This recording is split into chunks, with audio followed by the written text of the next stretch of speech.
In this tutorial, we will explore how evaluations will be focused to identify which logic model area will become the focus of the program evaluation, who the primary stakeholders are to drive or inform the evaluation, and what are the evaluation questions that we will want to answer through the evaluation process. As a result of completing this tutorial, you will be able to engage in these steps in the context of a program evaluation. The checklist provided here gives you an overview of the important components of this step of the program evaluation. Questions 1 through 4 are really focused on the feasibility of an evaluation, whereas questions 5 through 7 look at the evaluation questions and the design. In the next few slides, we will further explore these two categories of consideration for focusing the evaluation.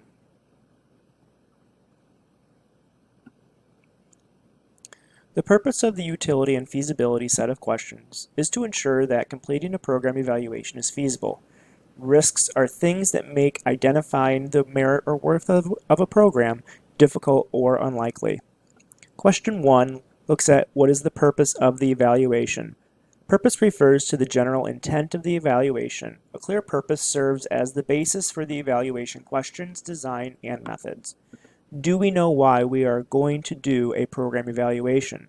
Some common purposes may be to gain knowledge about program activities, improve or fine-tune existing program operations, determine the effects of a program by providing evidence concerning the program's contributions to a long-term goal, or affect program participants by acting as a catalyst for self-directed change. The second question asks who will use the evaluation results. Users are the individuals or organizations that will employ the evaluation findings. The users will likely have been identified during step 1 in the process of engaging stakeholders. In this step, you need to secure their input into the design of the program evaluation and the selection of evaluation questions. Support from the intended users will increase the likelihood that the evaluation results will be used for program improvement.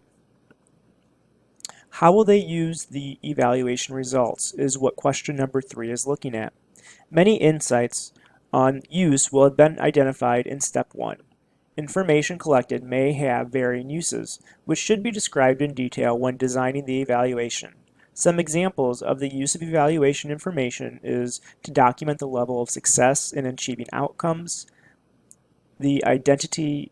to identify areas of the program that need improvement, to decide how to allocate resources, to mobilize community support, or to solicit more funds or additional partners. Question 4 looks at what do other key stakeholders need from the evaluation. Of course, the most important stakeholders are those who request or who will use the evaluation results. Nevertheless, in step 1, you may also have identified stakeholders who will not be using the findings of the current evaluation, but they have key questions that may need to be addressed in the evaluation to keep them engaged. For example, a particular stakeholder may always be concerned about cost disparities or attribution.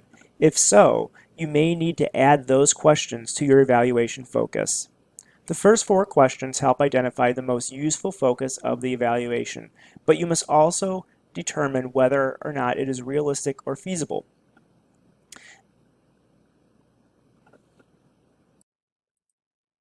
The CDC provides 2 worksheets of questions to answer to determine if it is feasible to move forward with a program evaluation. In Worksheet 3A, we are being asked to refer back to our logic model to ensure that these questions have been answered in the logic model. If any of these questions cannot be answered, then it is not feasible to move forward with a program evaluation, and we should return to further clarify our logic model. Worksheet 3B asks us to consider questions to ensure that there are some basic threshold of program maturity and that there is adequate commitment and resources dedicated to completing the program evaluation.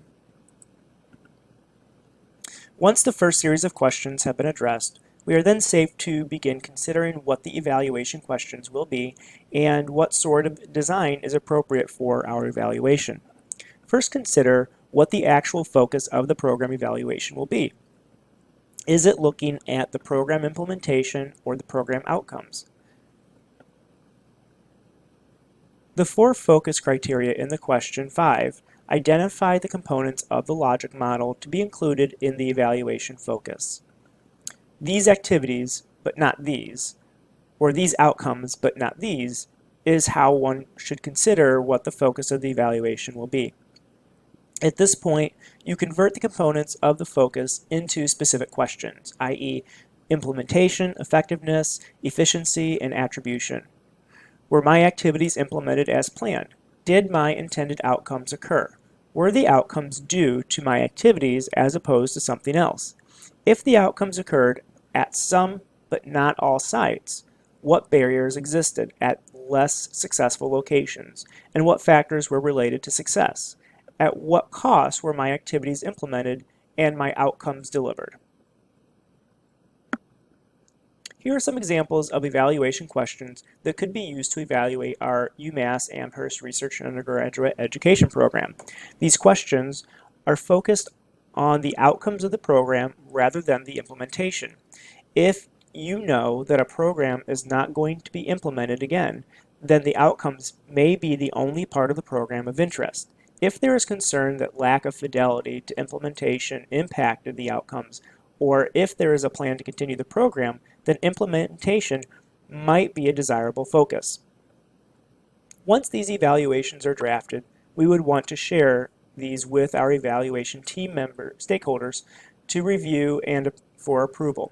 Then, we would begin deciding what sort of evaluation designs would be the most appropriate to gather the data to begin answering the evaluation question. So in our example, we're looking at the output and short-term outcomes from our logic model, and the items that we're looking at is the student research capstone and the student experience for their resume. And these are the evaluation questions that we're deriving from these elements of the logic model. So what was the research generated by the student involvement? And this larger question we're going to break down into three smaller questions. How many research projects were generated by students? Which challenge areas did the research map onto? And what were types of scholarly activities that the students participated in as a result of the research? The second area we're going to look at for evaluation questions is on our logic model, the medium outcomes and the outputs. The items that we're going to look at are related to our community engagement. And the question that we're going to derive from these is, what were the impacts of the program on community perceptions of wind turbines? With these questions in hand, we can begin to think about our evaluation design. Three general types of evaluation designs are commonly recognized: experimental, quasi-experimental, and non-experimental.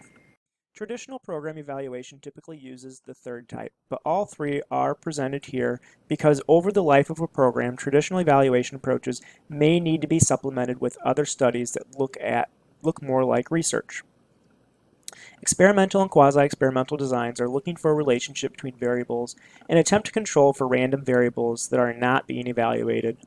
They are the most expensive and resource-consuming designs. Experimental designs use random assignment to limit as much bias as possible, whereas quasi-experimental use control groups to compare outcomes. These designs mostly look at quantitative data.